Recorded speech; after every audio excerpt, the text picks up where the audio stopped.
Hello and welcome to the Alpha Anywhere demo and Q&A webcast.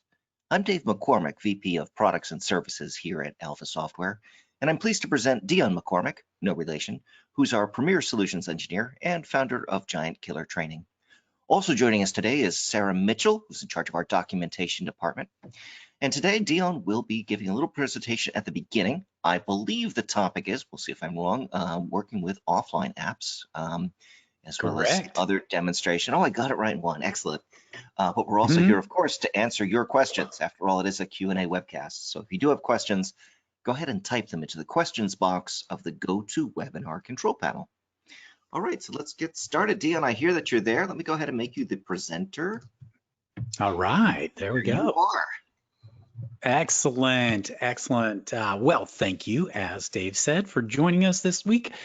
It is the week before the 4th of July, so we just have a few days to go. It's going to be a real fun 4th. A lot of fun plans. I hope everybody has some enjoyable family stuff to enjoy with over the next few days. They've stocked up on hot dogs and fireworks and red, white, and blue paraphernalia. We appreciate your well wishes, but keep in mind this is an international audience. So I know we have some people joining us from the UK.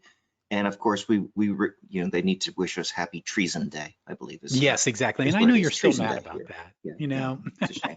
Yeah, I know. It's like, hey, let it go. Let it go. It's And then there's Australia. Let's not get started about Australians who are online right now. So excellent, but it's going to be a real fun week. And so anyway, I wanted to follow up. And again, as Dave mentioned, we're here for you. We appreciate you joining us. Make sure to go to the Q&A section or questions section of the GoToWebinar control panel. In there, you can add your questions as we go through on the presentation I'm doing today, and also on other items there. And as we've mentioned before, you can always check out or email us at guides, G-U-I-D-E-S, at alphasoftware.com, and we keep an eye on that very closely. And in fact, the question and the presentation for this week came from guides. So we really want to say thank you to folks who send that in. Allows us to do a little homework, make sure we don't screw it up too badly and kind of get prepared.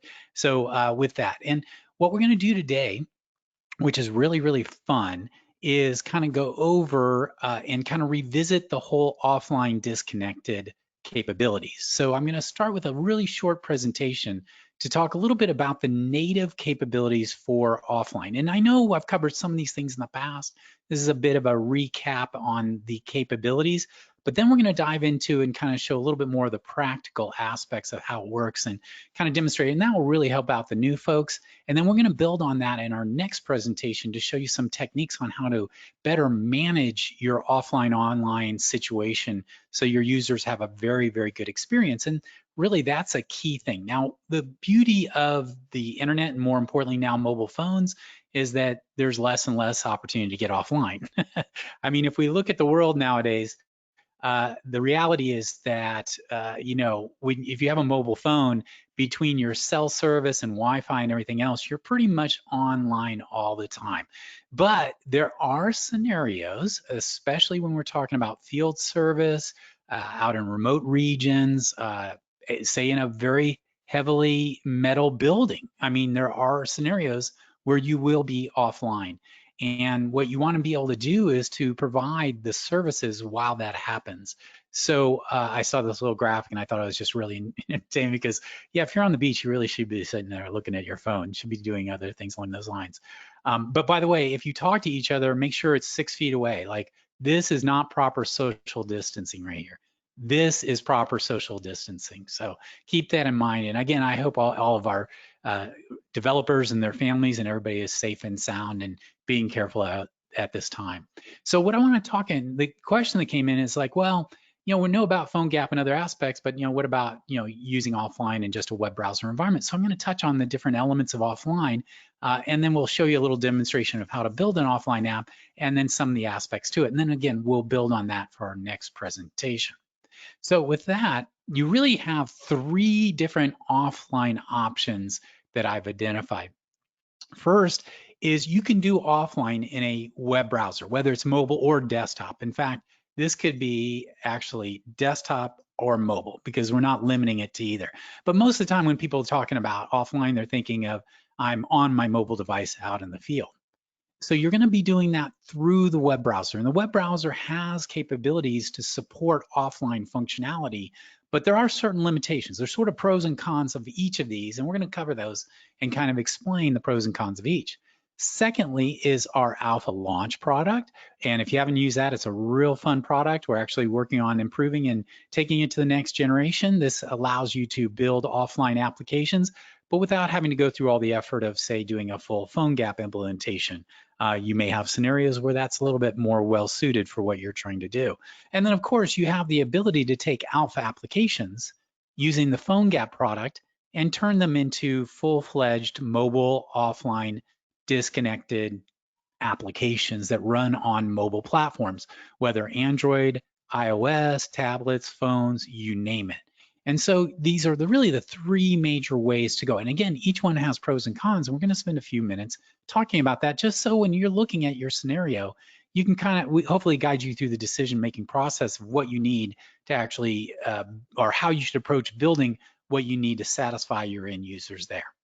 So with that in mind, let's go ahead and look at the first one. So the first one is a desktop or a mobile web browser. Let me go ahead and change that real quick.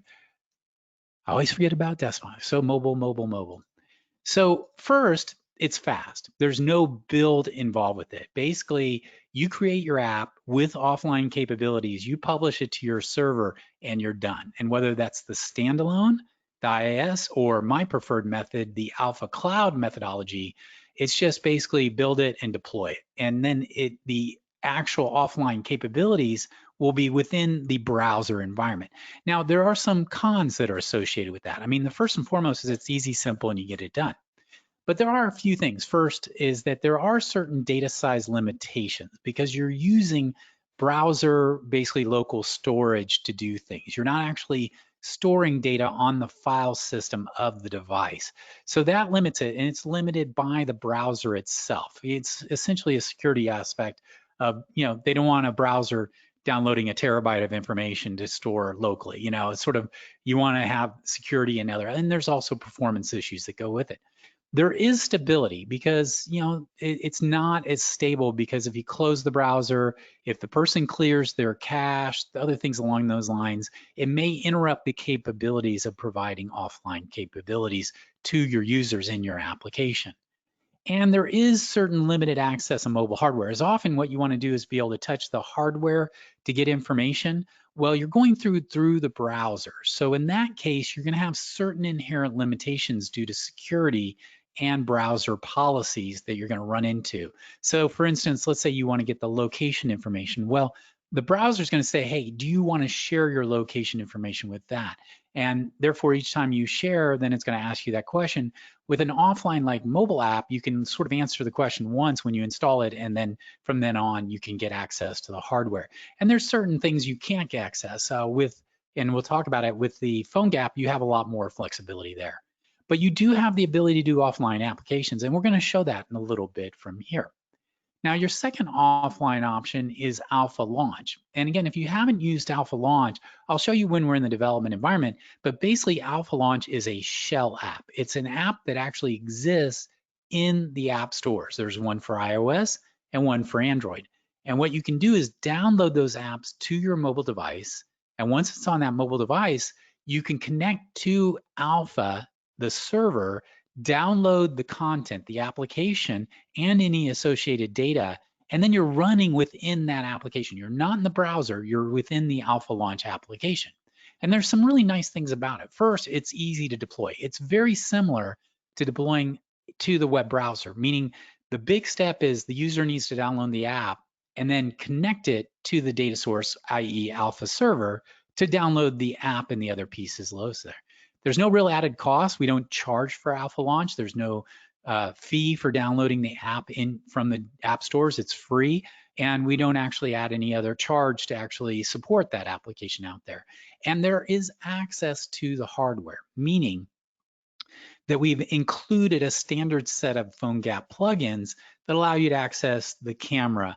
I believe, I'm not sure on the barcode, I have to double check on that, but a lot of the standard sort of connections or things you'd want to do on a mobile offline app, you can do that within AlphaLaunch. And again, we're reviewing that. And as we improve AlphaLaunch in the future, we'll be adding more and more capabilities as they see fit from that standpoint. So again, easy, fast, very close to the operation of a web deployment, but you gain a lot of more advantages from there. Now, the downside is that it requires the AlphaLaunch app. The person actually needs to install the app from the App Store and have it on their machine there. There's limited branding options. So your app that runs inside AlphaLaunch, you can make your own colors, put your own icons, photos, whatever you call it.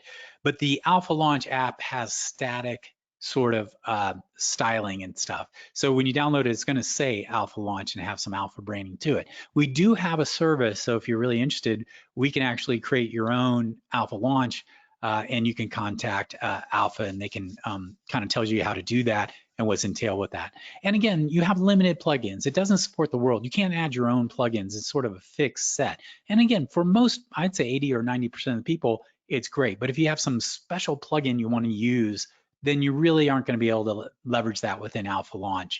And again, as Alpha continues to mature the AlphaLaunch platform, we'll be bringing in more plugins and making sure all the really key ones that most people use go from there. Okay, so the third option is full boat go to PhoneGap.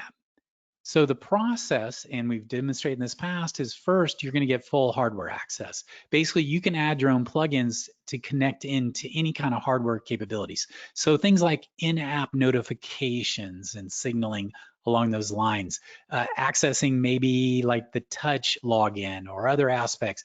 You have this full suite of PhoneGap plugins you can use for that.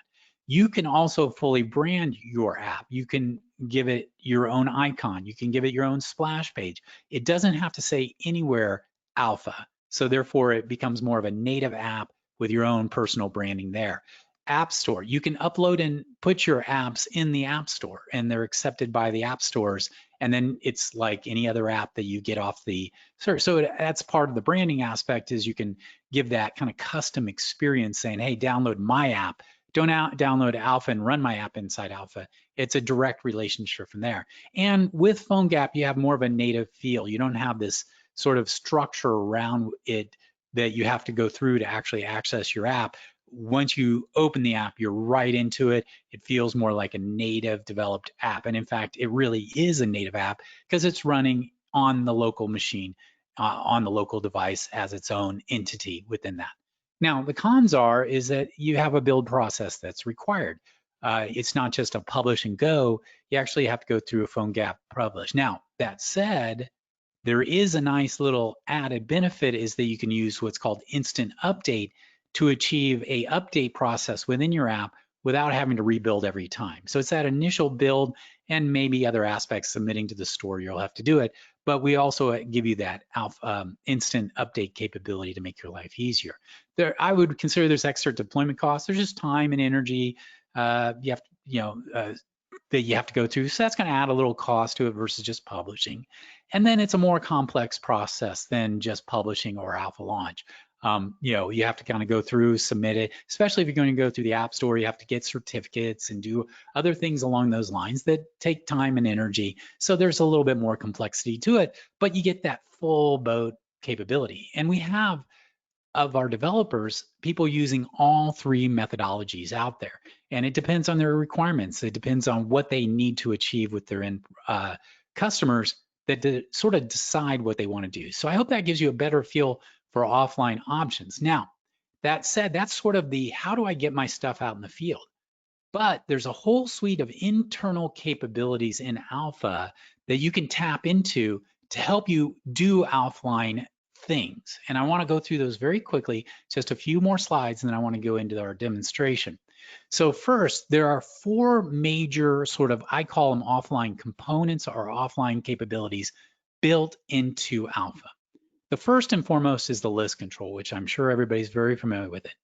Built in the list control is the full offline capability. Essentially, the list control does a lot of different things. It does presentation of data, it does interaction with data, but most importantly, it actually can manage the offline process, meaning it can pull data down, it can display that data, it can edit that data locally, and then it can submit and synchronize that data with back-end data sources all in one spot. The second capability is called the client-side data cache, and this was added after the list component. And the idea behind the client-side data cache, and the reason it's called a cache, is sometimes you need data available offline on the device, but you're not necessarily going to edit that data. Maybe it's a list of codes or a list of states or things that really don't change very often, and rather the users are not going to actually edit that particular data. So the client-side data cache allows you to connect to back-end data sources and bring that data down and have it available to the local device for use by other controls, by JavaScript, whatever it happens to be from there. And that's a really handy kind of capability, because before we would build like 10 different lists and put them on the screen, and really one was like a data editor, the rest were just secondary data. Now you can use client-side data cache, which is a lot nicer. Now another method, and this is sort of the you do it, you roll your own, is that within the browser we have what's called local storage. It's basically inside the browser you can store data as kind of a key value pair capability. And so you can actually use local storage to download and offload data and have it local. So if in case you are offload, you can just look up in local storage, and therefore you're not having to go back to the server or do things like that. And you can do that through a series, and I can show a demonstration in a future presentation. You can basically write your own little JavaScript to build that and load that data into local storage, and then have it available to all of your tools when you're offline. So that's kind of a roll your own kind of strategy with the local storage there. And the last but not least is called SQLite databases. So Alpha has a full suite of capabilities built into it to create SQLite databases. And what SQLite databases, and I know I'm probably preaching to the choir, they are basically a small form of a SQL. So it uses the SQL language, but it's very small and compact, and it's meant for small devices and other pieces there. So Alpha has a suite of capabilities that will read back in data, create a SQLite database, and download it to your local device. And then you can interact with that SQLite database directly using JavaScript and other commands. So that's a really handy. And what's nice is it uses a SQL dialect. So if you know SQL, then you'll be able to quickly say, I'm going to insert records, update in there. Now, the reason I have that asterisk is a couple things. First, it's really only supported in PhoneGap at this time. You need to use PhoneGap because the SQLite database is a data file that is downloaded. So built into PhoneGap is a SQLite engine. And then for the databases or one or more, they're actually files. So they're stored on the file system there. So that's why we need to use that. You need the combination of the local engine running on your device and the data files from there. So you're restricted on that. We are evaluating maybe the potential of using it and having it kind of built into AlphaLaunch, which would really be neat, but we're looking at that. But this time it's PhoneGap only. The other is that, again, SQLite database, it's sort of a roll your own, meaning that the list control, you can't just tell the list control, oh, point to your local SQLite database and operate it, or all the other controls like drop downs and things like that. So if you're using SQLite databases, you can create little JavaScript scripts that will interact with that. And they're not very hard. We actually have very robust little JavaScript functions to make your life easier, but you will be doing, it's definitely not a no code scenario, you'll be doing a low code from there. So again, these are the four major kind of offline components that are available to you as a designer and as a developer to use on there. And again, they kind of go in order of from web browser to PhoneGap, kind of in terms of what you're going to do, and from no code to more and more code as you go through each of these elements here. So that's kind of just a quick and dirty, I wanted to kind of do a quick recap of offline deployment options and also the component capabilities for there. And what I want to do is kind of focus on this first one for a quick demonstration, and then we'll open it up for questions to talk about how you can build a quick offline application and how does it behave, and prove that you can create a desktop web application using the list control very, very quickly from there. So just do a quick audio check that everything's working okay audio-wise there, Dave, and then I'm going to dive into my little demonstration, and then we can open it up for questions. Sure, yeah, we missed the last 20 minutes, so if you wouldn't mind just repeating that, that would be... Sure, I'll just put it on replay and we'll go back from there. Everything's okay. Yeah, okay. That's it. I'm going to put Camtasia and record everything on my own machine going forward. Yeah. Problem is, they would record this. You're not seeing it, but my control panel and everything else. No, that's So, true. okay. Yeah. But that was a joke, I'm assuming. Yeah. Loud and Yeah. clear. Hey, Loud and thank clear. you. Loud and clear. Thank you, Thanks. Mr. Funny Man. Yeah. Yeah. Everyone's Let's a leave the comedian. jokes to the professionals. All right, Okay. fair enough. Sorry, Dion. Anyway, good. Okay, glad. So, going to pop into my development environment. And I have gone ahead to save time, already created a UX component. I'm using kind of a standard layout where we have a panel layout. And for folks that are new to Alpha, a panel layout basically allows you to take panel cards which hold content and display multiple ones at the same time. In there, I also added a control bar because I like control bars. I'm using them more and more and more. They just keep it really clean. You can do a lot of complex things in control bars very easily. And if you saw our last demonstrations, you can actually make control bars live that automatically update based on other things happening in your user interface with little or no coding at all, which is really, really exciting there. So the idea behind it is I want to be able to build an offline application that runs basically edits customer records. And the cool thing I'm going to do is prove that I can actually use this offline. So with that in mind, I've gone ahead and created my thing. So the first thing I'm going to do is, and again, we talked about that a few months ago, we're going to use the list control, which is a data control. So I'm going to add a list control in here, and I'm going to go list of customers. And to make my life easier, I'm going to use the quick setup genie to allow Alpha to do the work for me. So I'm going to click here, I'm putting in the name of the list, and then I'm going to click here for the quick setup genie. And this opens up a simpler sort of control panel that allows me to then set how I want this to work. So first for connection string, I'm selecting AA demo Northwind. And again, I'll be glad to send you this component after we're done. Just send an email to guides@alphasoftware.com. And again, AA demo, you can actually, it's a built-in data source, so you can create it so it will work right out of the gate for you. You don't have to go build a database or do anything like that. I'm going to use fields from table, and I'm going to go ahead and select our fabulous customers table. So I'm selecting my customers table.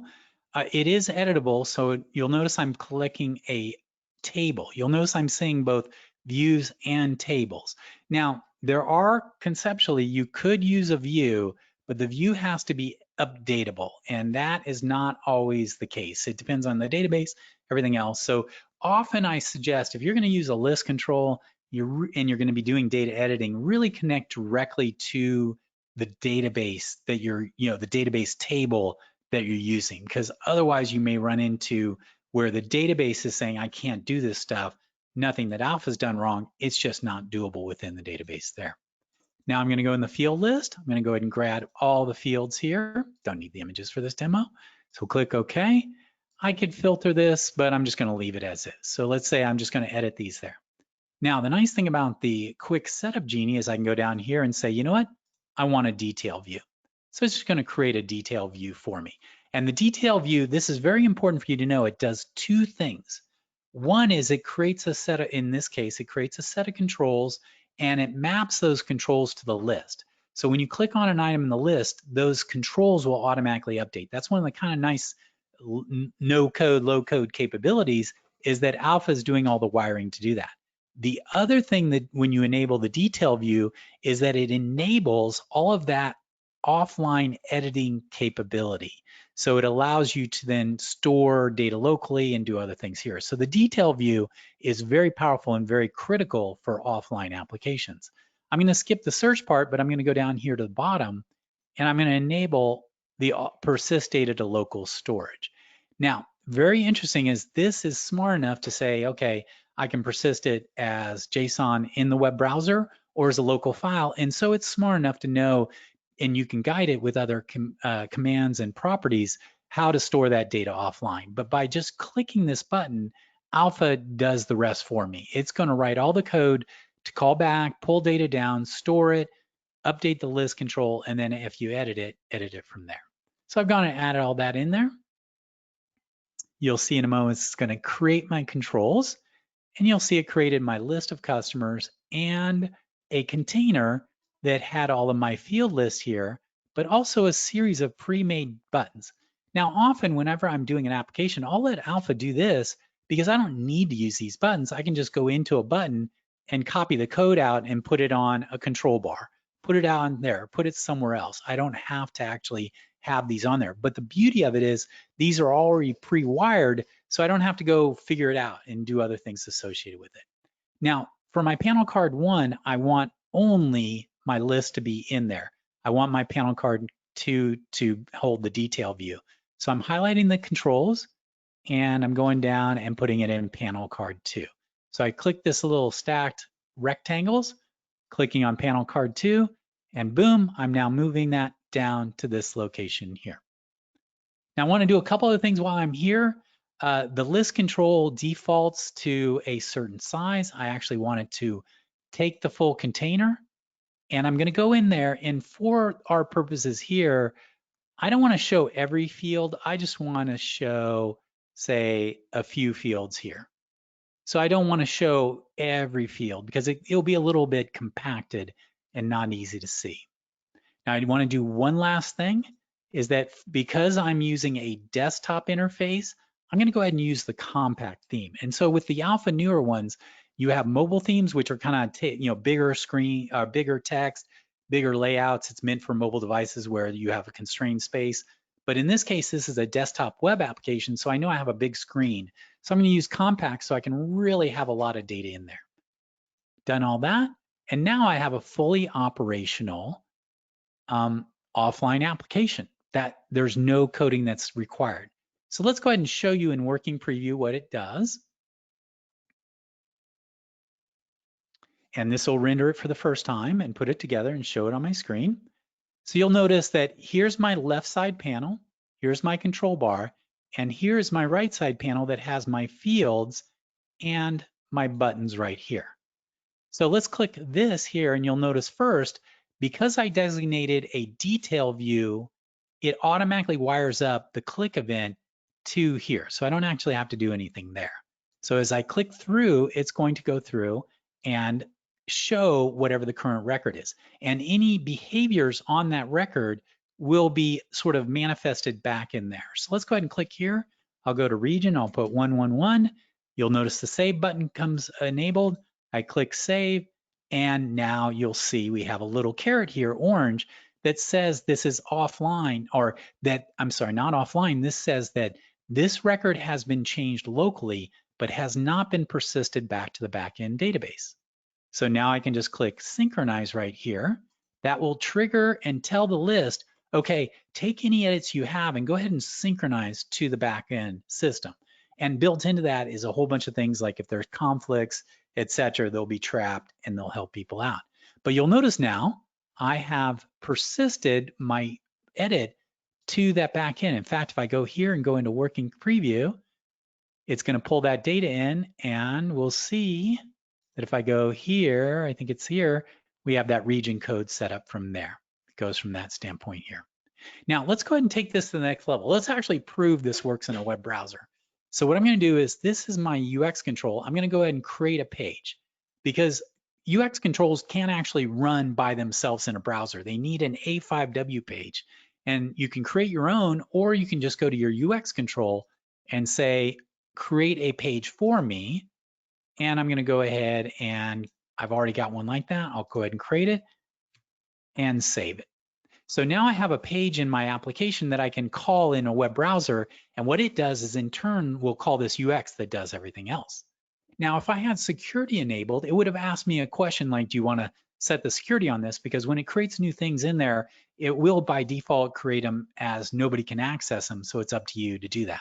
So now we have our UX here, and we have our page. So I'm going to go back to my web projects control panel.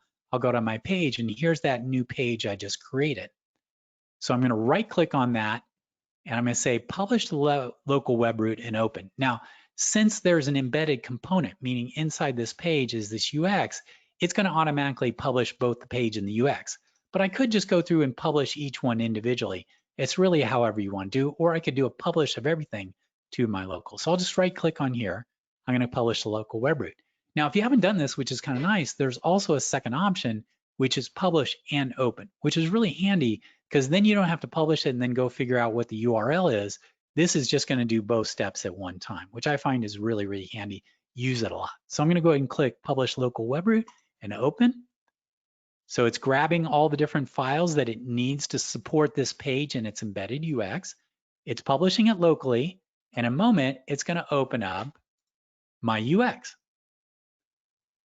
So you can see this is my local machine name. I'm running on port 1580.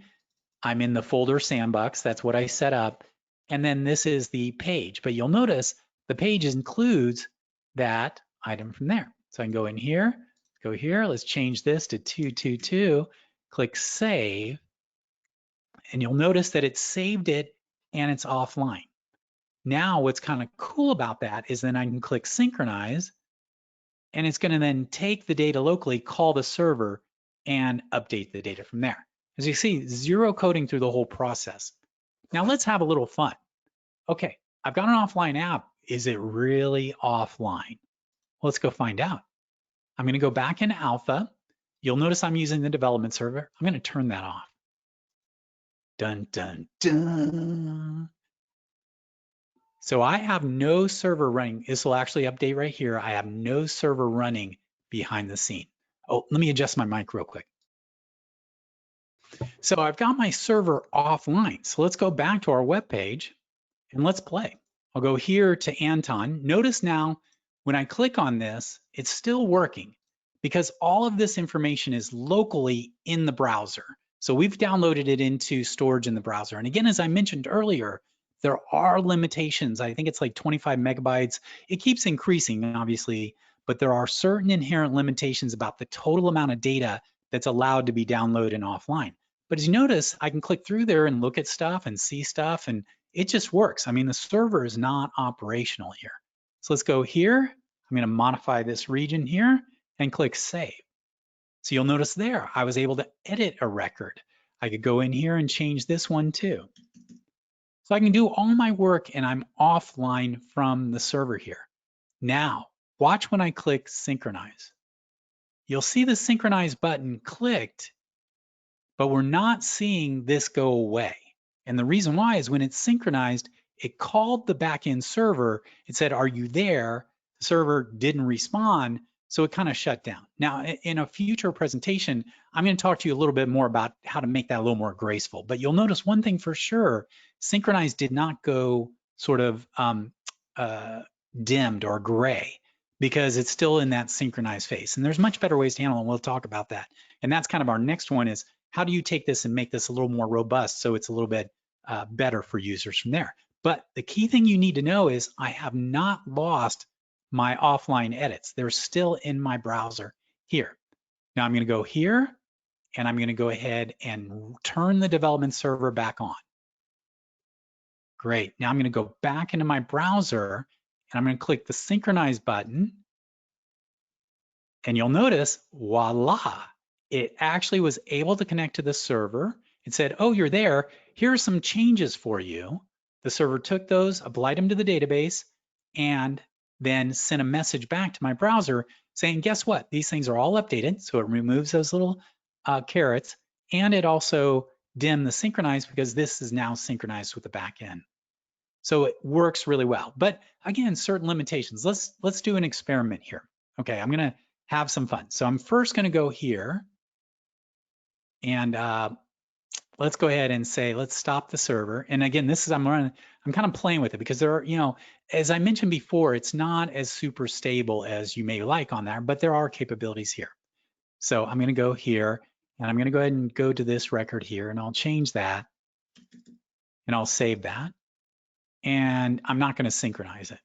So again, when I go back here, actually, I apologize. So let's turn that back off. I meant to do the following. So it's offline. Let's see what that is there. Did I turn it on? There we go. Okay. So I'm going to click synchronize, no go here. So now what I'm going to do is I'm going to close the browser. I'm going to reopen the browser. So this is where I'm going to show certain kind of capabilities that are a little bit there. I'm going to go ahead and paste that back in there. Come on. There we go. And you're going to see that it can't reach because we're a web page. So when I close the browser, it basically kind of removed my page from there.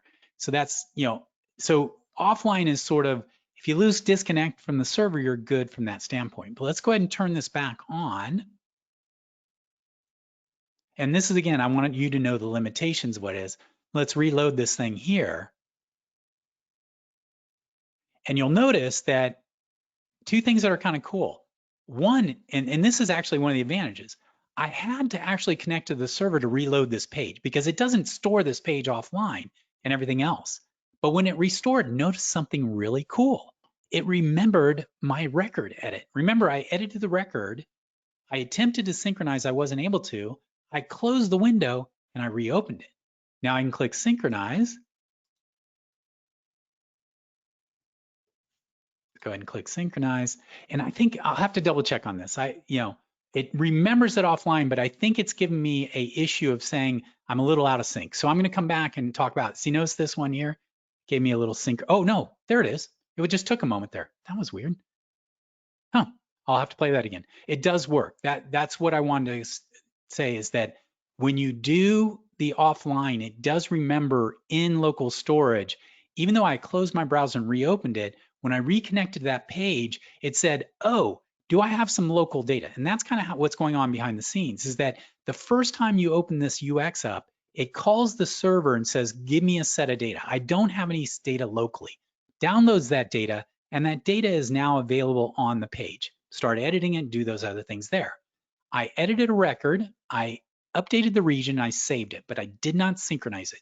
So now I have a set of sort of data on my local machine that is out of sync. So I closed the browser, reopened it. When the browser reopened, this control opened up and said, okay, I'm gonna load this list. Oh, wait, I have some data locally. So I'm gonna go ahead and just put that data back in the list and show the user that current data that's local on this machine. And then therefore, that's why you saw the little orange caret here. So the nice thing is, let's say you're editing some records and you haven't synchronized it and your machine, the browser dies and you reopen it, at least you won't lose your work, which is really nice. People will appreciate that a lot because they don't want to have to redo things all the time. They may not even remember what they did before. And again, I'll go back and double check this, but when you do that, now it's going to resynchronize and go from there and then update the backend database so that you're offline edit. And now you can see after it synced properly, the little orange caret there. But again, as you can see, you got to be a little careful because if the user goes up and clears their local browser history, their local data, then it's going to blow away all this local JSON here. And that goes back to our presentation that if you go to here, you have a little less stability. With either the AlphaLaunch or here, it's going to store that data in the file system on the mobile device. So if your file system is there and you reboot the device, that data is there. Whereas in the web browser environment, it's actually in the web browser's memory, so it may get flushed. So you just have to be a little careful on that. So we are going to do a follow-on presentation, and that follow-on presentation is going to talk a little bit more of how do you manage, how do you tell the user they're online, offline, how do you maybe detect it so they don't get confused? Because when I clicked that synchronize, it was like, well, why do I still see the orange caret? So you want to be able to handle those things. Well, and those are like nice to have. But again, the key thing to remember is you can build offline apps in desktop and mobile web browsers. Just be considerate of the limitations so you don't end up assuming that it's going to give you some benefits and advantages, but there are scenarios where it's not a rock solid offline implementation, so you may have issues that are associated with that. So that was kind of my little presentation to talk a little bit about your offline options, the mechanisms you can use to manage and work with offline data, and a quick demonstration that shows you, yeah, it's easy to build offline apps. You can deploy them through desktop, mobile, but certain limitations that you can work around. And to be honest, they work really well. And as you can see, Alpha is going to do everything in its power to manage the integrity of that data and capture it, keep it safe, put it back up. But we can't control every parameter, so it's always an issue behind that. So Dave, with that, I wonder if anybody has any questions or There are all comments or, kinds of questions. oh So my people gosh. were paying attention to you today, which is terrific. You know, Thank that you, everybody. I That know, doesn't happen really. very often. So No, it does it's like, happen. yeah. So let's start. I'm going to start first. There were a couple general questions, but let's start with the ones at the topic at hand. So the first one is, when a user edits a record in the user control based on the demo, there you are in the details section, you're editing a Yes. record. What they want to know is, can they make it so, or is there a way to do it so that if you then leave that record, it prompts you to save in case you forget? Yes. Okay. So there's a couple different things you can do. Let me go ahead and go into my demonstration. And a great question, and I really appreciate that. Built into the list control, and why I use the quick start, there are like a billion, and I mean it with a B. It's like Carl Sagan, a Unbelievable. billion options that are available. And I didn't even do that right there. So a couple that are important here is first, one, I want to show you this. I'll come back to yours in a moment, but you'll notice this first one here is called auto synchronization. As you notice in my demo, I actually had to click the sync to try and sync. But you can actually tell Alpha when someone saves a record, if you are connected, go ahead and try and sync that. Now, the pro is you don't have to worry about syncing. It's going to do that automatically. The con is when it does the sync, there's a little delay. So if they're trying to move somewhere else, they may get a little delay before things happen. And so it's sort of a nice to have, and I use it a lot because the often is I'm just editing records and putting them in, but do consider that there. Now, the other question is auto commit detail view on row select. So you can see there's another here. Now, see the note down below. If the user has made a change to the data in the detail view and then clicks on a different row in the list, should the detail view edits be saved? So let's check that out. Let's go in here. Let's change that to 333. I haven't saved it here. I go here. Notice what happened. It automatically saved my change to the list and then presented the new record there. And that's up to you. You don't have to do that. What you can do is you can, on the list, there are a whole bunch of list events. And so you can say, for instance, on click event on another one, you can write your own handlers to say, check the value. If it looks okay, go ahead and save it. If not, warn the user. So you can take control over that. But if you want to make your life easier, just keep this auto commit detail view on row select. And the moment they check, they're not going to lose their edits, which is really nice, which is usually what happens. Now, the tricky part of that is they may think, oh, I was editing this. I really don't want to. I want to go to this one and discard that. That's going to be a conversation with you and your users on what you want to do there and give them a warning. So then you could write a little handler that says, is row dirty or is the detail view dirty? Pop up a little message saying, do you want me to save? Yes, then go to the new row. If no, then reset this and then go to the new row. So you can handle that, but that's going to require a little handling of the events that go on the list. Great question. All right, next question. This is a great one. What happens if someone else has made a change to the record that you are updating offline, and then you go and Very see good it? question. So I'm going to try and simulate that. So let's go ahead and do this. And you know what? I've got a great way to do that.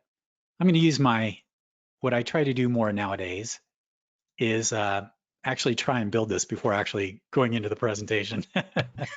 That's Call me almost crazy. that's cheating there, Dion. You I know, know, that's I like know. studying before the test. Yeah, Yeah, but it avoids the Evel Knievel Caesar's Palace kind of situation a I lot. suppose you're Okay, right. so you can see there. And by the way, I wanted to show you, and real quick, little side thing.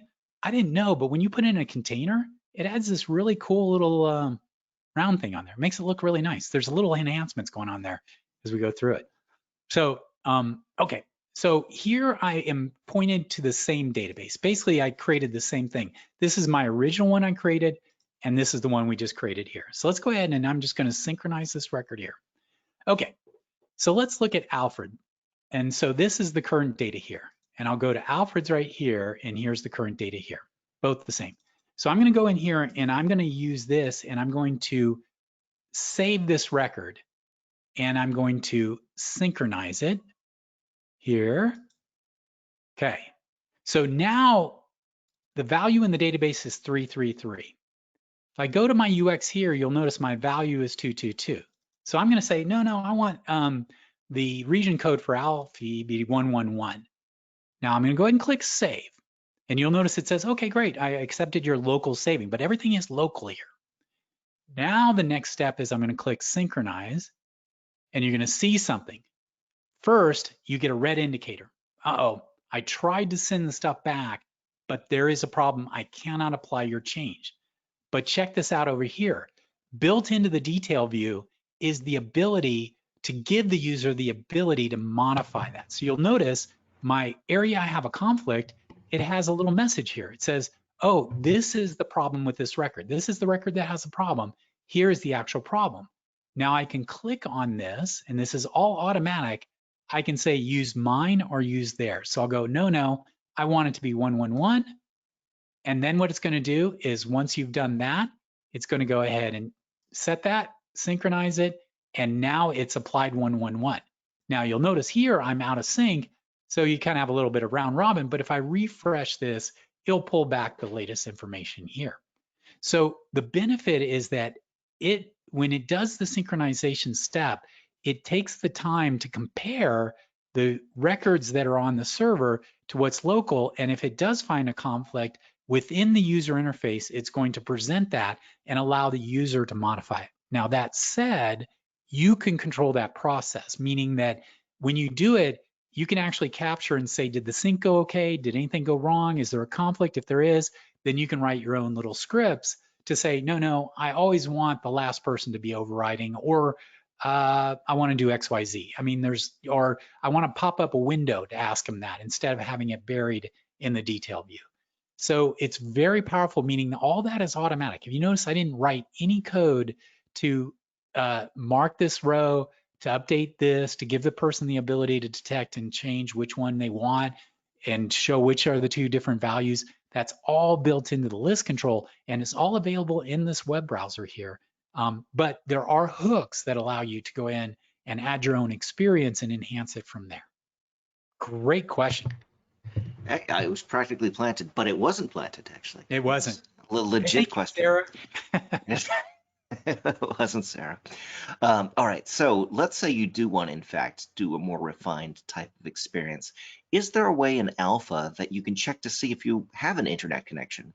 Maybe you want to gray out. Yeah, I'm going to cover that next time. That's going to be part of enhancing the user experience. Okay. You know, things like auto synchronize, server connection and updates, those kind of things. Also things like refreshing the list. Like, you know what, I just want to bring down a fresh set of data. So I'm going to cover like about, 4 or 5 techniques on our next one that show you how to take this basic built in and kind of take it to the next level to give the user more control and more understanding of what's going on.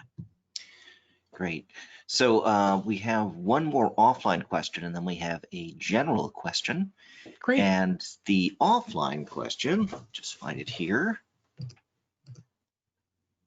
Hang on, I just had it. Oh, yes, right, it had to do with PhoneGap. So you had mentioned early on that PhoneGap is in your slide deck, that PhoneGap is one of the methods. And then someone said, listen, I heard that PhoneGap is going away. And I've heard that before, but can you clarify? I mean, I can clarify too, but can you clarify about PhoneGap going away, that it's in fact not PhoneGap going away, it's PhoneGap build? And could you sort of just touch on the differences between those two things and what options are there? So PhoneGap, otherwise known as Cordova, is a set of libraries that allow to basically think of it as a candy shell. It allows you to wrap HTML, CSS, and JavaScript into a application that can be installed onto a mobile device. And it's been around for a long time. It's super well supported. It is, let's go over here. Let's go here. So I'll go to PhoneGap. And it's a open source project, meaning that it is, it's maintained by a ton of people here. Now, PhoneGap build is something different. But PhoneGap build is a web-based compilation. So you take your HTML, CSS, and JavaScript, you run it through PhoneGap, a PhoneGap compiler essentially, to create the app that then goes up, etc.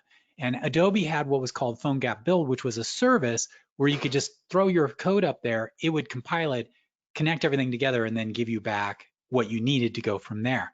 The issue we found is that PhoneGap Build is not accepting any new paid things. It's still out there. If you already have an existing account, still works, but we can kind of just read between the lines that basically Adobe is kind of stepping away. It's also fallen it's fallen out of date, and it hasn't been Yeah, kept up. So it's if not you as do updated. build Yeah. apps, some of them won't even be accepted to the App Store because it'll contain components that are too far out of date for the App Store to even Yeah. accept them. Now that said, you can actually download PhoneGap and run a compilation process on your machine to do that same thing that Build does, but it takes a couple more steps. So it's just added a little complexity. Now the beauty of it is that, or not the beauty, but the Alpha team has been really focused on this issue and making sure. And so there's a set of documentation and samples and videos and stuff that the Alpha, you can go and they'll walk you through how to put these things together. The only tricky part is that for iOS, one of the nice powerful things about PhoneGap is you can create for either Android or iOS. If there's iOS, you actually have to use the Xcode program. And so that's a little bit, but we found a way around that, meaning you don't have to go out and buy a Mac and install it and do everything else. There are third-party services that allow you to rent Macs, sort of like a server hosting environment. And again, we have all that information to do there along with the instructions from there. So that's kind of where we're at, is that PhoneGap itself is not gone. It's still out there. It's got a big, huge open source. It's highly involved with Alpha. PhoneGap build is the build process. That kind of has gone away, so you need to kind of manually do your builds. But again, we have documentation and other things that go with that to be able to support that. And Dave, if you want to make any other comments, or Sarah? I think that's about it. We are looking at a couple other ways besides doing a client-side build for doing that, and there might actually be other partners that we can work with, but we will announce that once we come to a decision on Yeah. it. There's a Um, number, and it's still a little bit of a wild west. There's different ways like React Native and other things like that, but almost all of them depend on certain frameworks and stuff. And so you have to kind of choose wisely. And the team really wants to think through it. So, and most importantly, the experience for our developers is a low code, no code kind of process. We want to make your life really simple, but preserve the elements of, you can build one app and send it to as many people as you want, versus other services that charge you per app and other things like that. So we're really focused on making sure that we maintain our developer community and support them through this process. So we'll keep you posted as we go through that this time. Fantastic. Now we've got a general question, and it has to do with the Formview Control. It's one of the controls in The the UX. Formview. Oh, I haven't used And that in a little while. so someone here is using the Formview Control, a very powerful control, but they said they've got a fairly complex layout, and they want to copy it to a new one rather than having to recreate it. Do you know how to copy your code that you've done in a Formview? Is there an easy way to do that? Okay, so let's go ahead and here, and let's see, do I have a form view? Nope, let's go ahead and, I don't know if I have a form view built in here, but let's go ahead and show what that looks like here. Okay, so a form view control, so we've talked about it before, is with a list control, you can use the technology to do the editing. You'll notice in here we use what's called a detail view. And so you have a detail view with a set of controls and they're linked directly to it. The benefit of the form view control is that you'll notice that I have a single text box for every field here, which works fine. But when you all of a sudden have 50 or 100 fields, this gets pretty busy. So the form view of the control was built to make it easier to allow you to create a single text box and then on the fly connect it to the list control. And so what we can do is I'm just going to go ahead and I'm going to save this so we can delete my items here. The way form views work, let me go ahead and wait till this renders real quick. Okay, so we can go down here and we have a container. You know what, I gotta pull up an actual form view control so we can show it. I maybe want to do a whole session on it, but we have the form view control and it allows you to create different editors.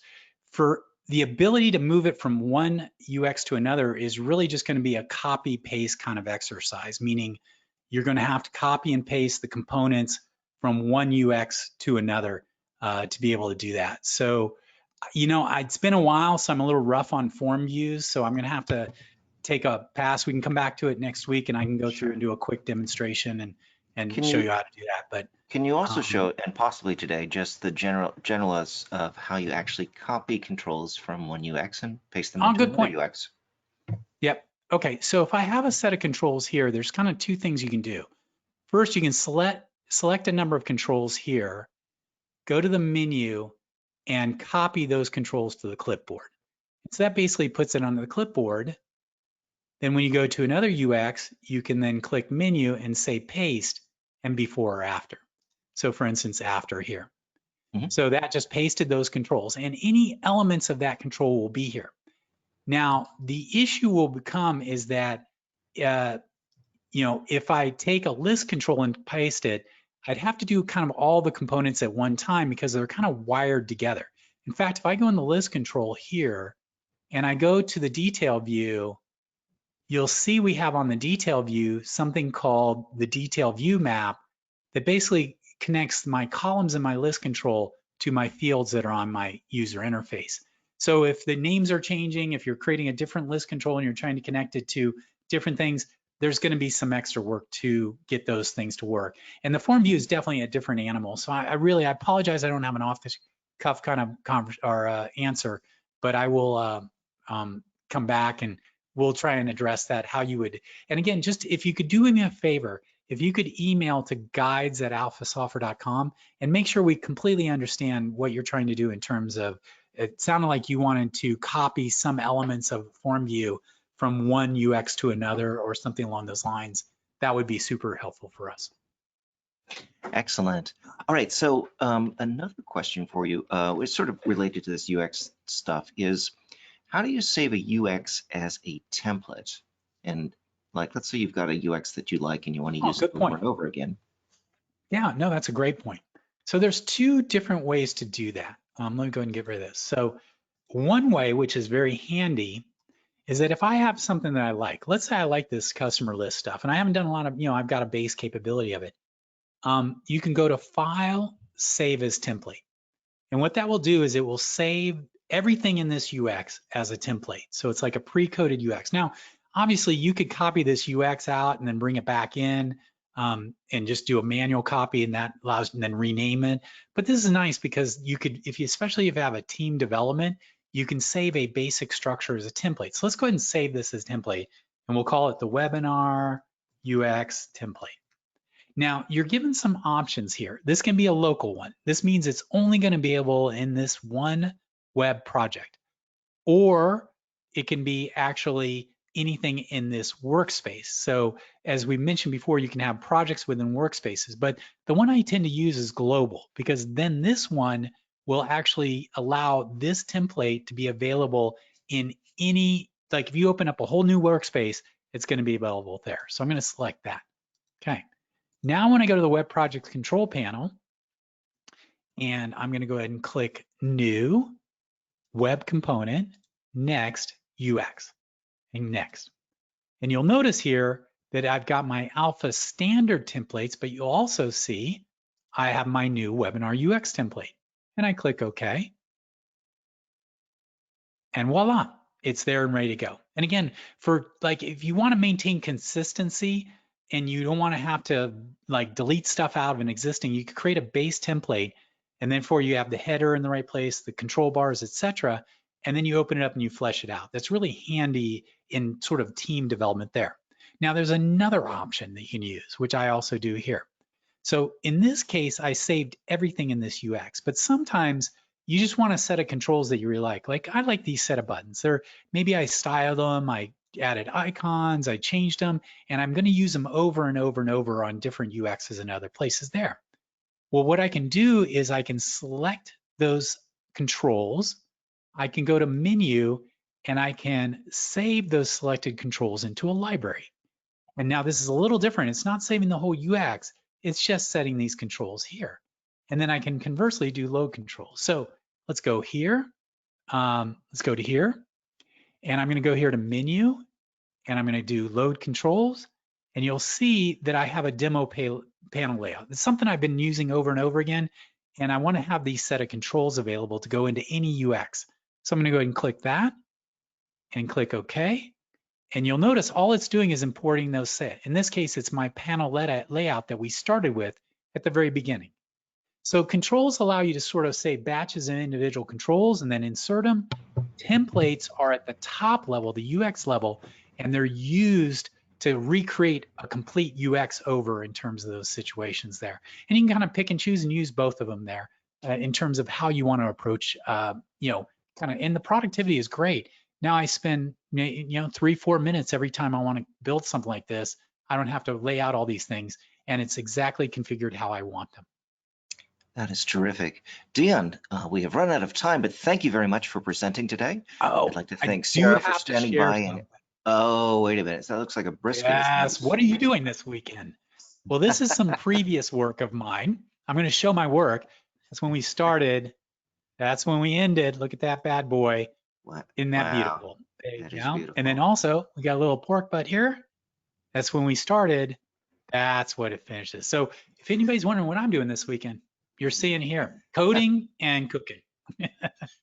Fantastic. Now, do people get free brisket if they send an email to guides@alphasoftware.com, You'll or have just to web put in a components? self-addressed stamped overnight envelope. That sounds good. And about $100 in there, and I'll be glad to take care of that for you.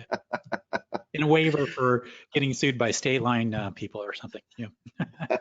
Thank you again, Dion. Thank you, everyone who attended and asked you. questions. If you do have future questions, go ahead and send them to guides@alphasoftware.com. And thanks again, Sarah, for being there to answer questions. Take care and hope to see you next Wednesday. Bye-bye.